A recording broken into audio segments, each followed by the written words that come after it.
اولا ابو صباح كاين 500 الف رحله طيران من الجزائر للخليج سنويا، في حين انه من المغرب كاين غير 300 الف رحله سنويا. نزيدك في هاد 300 الف هادو كاينين صنايعيه، قباصه، حلاقه، حريفيه ديال الصناعه التقليديه، يعني ماشي كلهم بنات.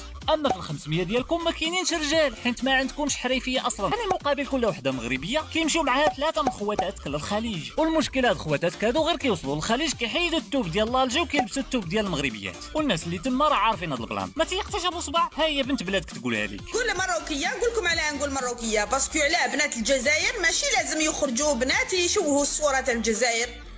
حاب وحده كيما انا شوه الصوره تاع الجزائر؟ مهبول انت. اللي يقول عليا جزائريه انا قعرو. الجزائر مشهوره ببنات طبيبات استاذات، مشهوره بالق لا ويشرف الجزائر.